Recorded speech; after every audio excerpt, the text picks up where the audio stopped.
Welcome to another edition of Comet Algebra. This video is for Algebra 1, Chapter 1, Section 7 on exponents.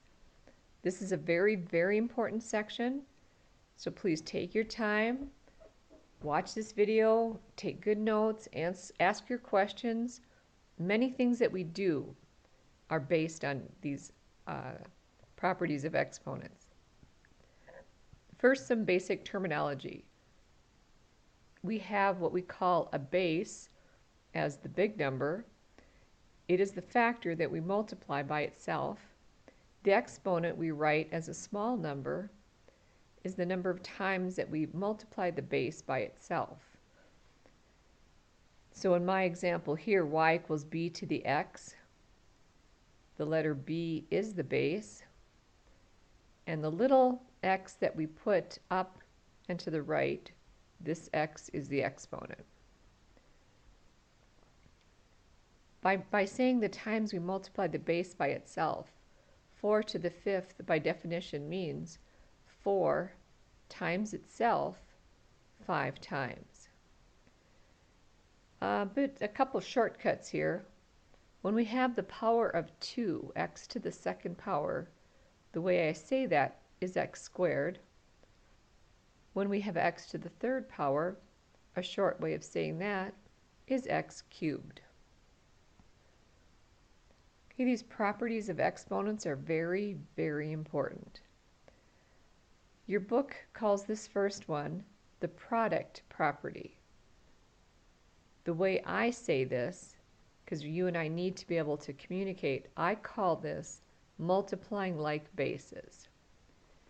Like bases would be looking like this. If you had x to the 4th times x squared, and the property states that we add exponents. Now I don't want you to try to memorize this because that's kind of silly. Your logic and intellect could figure this property out very quickly. If you just think of this in expanded form, x to the 4th means x times itself 4 times. X squared means x times itself twice. So if you ask yourself how many times is x used as a factor, there's 4, 5, 6 of them. That's how you combine x to the 4th and x squared. You get x to the 6th. The shortcut is that you add exponents. 4 plus 2 is 6. So that's what I call multiplying like bases. The quotient property is the way I say it is divide like bases.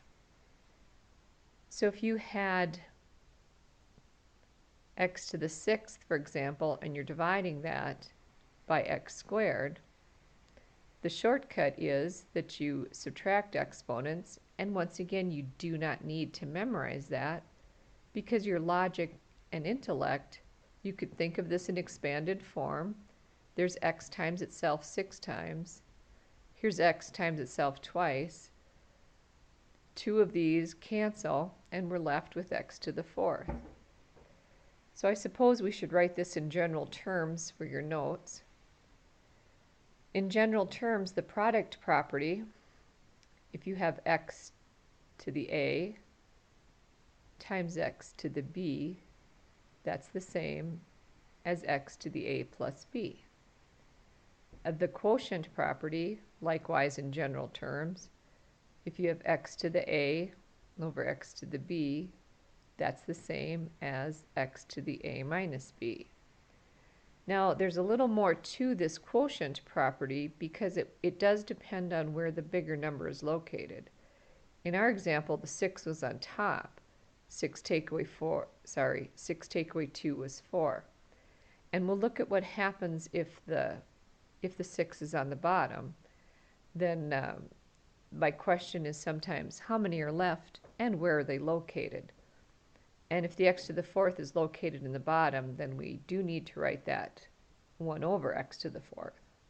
But like I said, we'll get to that later. The power property is what your book calls it. I call it a power to a power. And what that looks like is if we had x to the 3rd and we were squaring that. So this is a power raised to another power. And once again, you can use your knowledge and intellect. X cubed squared means x to the third times itself twice. And again, how many x's are there? If I would expand this, there's 3 here and 3 here. So that's 6 x's altogether.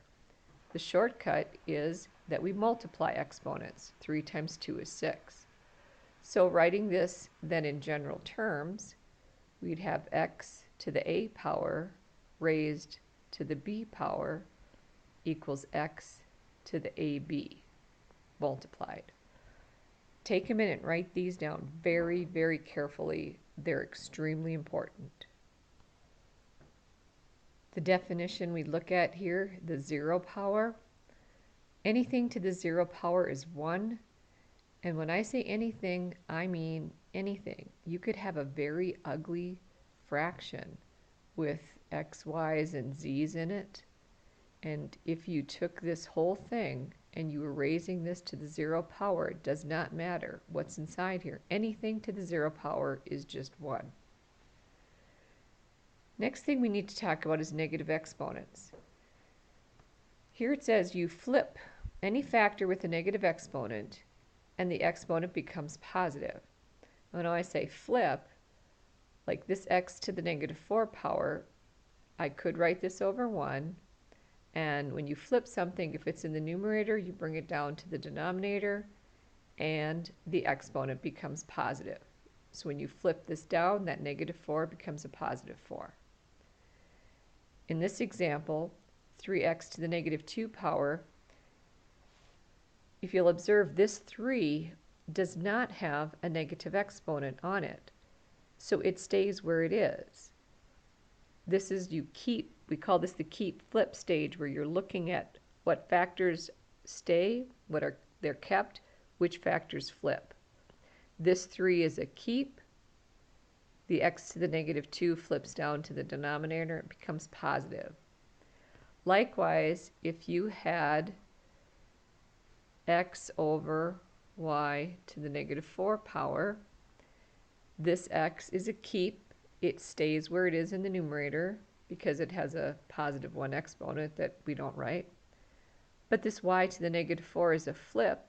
It has to come up to the numerator, and when it comes up, that negative 4 becomes positive. So this flip goes both ways. Now, it would be great of you to ask why. Why do you flip a negative exponent? So I want to take a minute and quickly go through the why part. You don't have to write this down, but you do need to understand where that, it seems like sort of a random thing, where that comes from, why we flip negative exponents. Well, if we use our calculators perhaps and look for this pattern, 3 to the third is 27, 3 squared is 9, 3 to the first is 3. Remember, anything to the 0 power is 1. And if you entered 3 to the negative 1 on your calculator, it would give you 0.33333 repeating. If you asked to display that as a fraction, it would be 1/3. If you ask your calc to do 3 to the negative 2 as a fraction, it's 1/9, and this one is 1/27. Do you see a pattern here? And I'm assuming you do. This demonstrates why we flip, because 3 to the negative 2 is 1 over 3 squared, which is 1/9. Mathematically, that's what's happening. This will get to be really small number. 3 to the negative 10 power is an extremely tiny number because it's 1 over 3 to the 10th. They just get, the negative exponents make these smaller and smaller numbers. So the answer to why flip it, because mathematically, that's what's happening. All right, lastly, let's look at a few examples. Negative 5 to the third power is just negative 5 times itself 3 times. 5 times 5 times 5 is 125. Negative times negative is positive. Positive times negative is negative. And an observation that students made in class is that when you have an odd number, or I'm sorry, a negative number to an odd exponent, the answer always turns out to be negative. And if you have a negative number to an even exponent, this is negative 5 times itself 4 times. This answer is going to be positive. There's 4 squared here, and 4 to the 4th here makes it 4 to the 6th power. And that answer is in exponential form. All right, in example 4, we have still like bases. The base is 7. The exponent of 2 and negative 9, so we're adding exponents. We get 7 to the negative 7th power. This is not simplified because it's not in positive exponential form.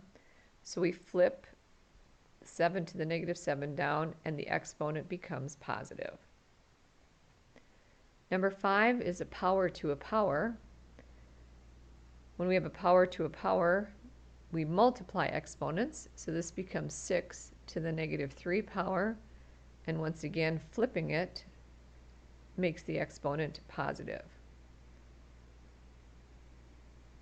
Same thing here with this example.